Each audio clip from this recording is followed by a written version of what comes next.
Hello friends, ஓட்டு மேலே காய போட்டிருந்த துணி எல்லாமே நல்லாவே காஞ்சிருச்சு. சரி கையோடு மடித்து எடுத்துகிட்டு போயிடலாம் அப்படின்னு சொல்லிட்டு கையோடு மடிக்கிறதுக்கு ஆரம்பிச்சிட்டேங்க. நானுமே ஆரம்பத்தில் இப்படி கையோடு மடிக்கவே மாட்டேன். எடுத்துகிட்டு போய் சோஃபா மேலே போட்டு வச்சுருவேன். அதுக்கப்புறம் பொறுமையாக மடிச்சுக்கலாம் அப்படின்னு சொல்லி விட்டுருவேன். ஆனால் மடிக்கவே மாட்டேன். வீட்டுக்கு யாராவது கெஸ்ட் வந்தாங்கன்னா அவசர அவசரமாக கொண்டு போய் ரூம்குள்ளே சேர் வச்சு போட்டுருவேன். இப்படியே சேர் ஃபுல்லாக மலை மாதிரி குவிஞ்சிரும் துணி. அதுக்கப்புறமா உட்காந்து மடிக்கும் போது செம்ம கடுப்பாக இருக்கும். மேல் இந்த வேலையே ஆகாது அப்படின்னு சொல்லிட்டு தான் நான் கையோடு மடித்து கொண்டு வந்து வைக்கிறக்க ஆரம்பித்தேன். அப்போ கொஞ்சம் வேலை கம்மியாக இருக்கிற மாதிரி இருக்கும். ஆனால் இந்த சம்மர் டைம் ஆரம்பிச்சிருச்சு அப்படின்னா என்னால் வெயிலில் நின்று மடிக்கவே முடியாது. அதனால கொண்டு வந்து பெட்டு மேலேயோ சோஃபா மேலேயோ போட்டுட்டு அதுக்கப்புறம் பொறுமையாக நின்று தான் மடிப்பேன்.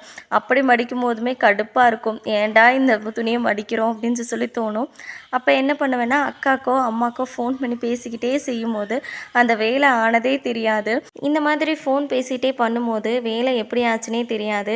டக்குன்னு சீக்கிரமாக துணி மடித்து வச்ச மாதிரி ஆயிருக்கும்.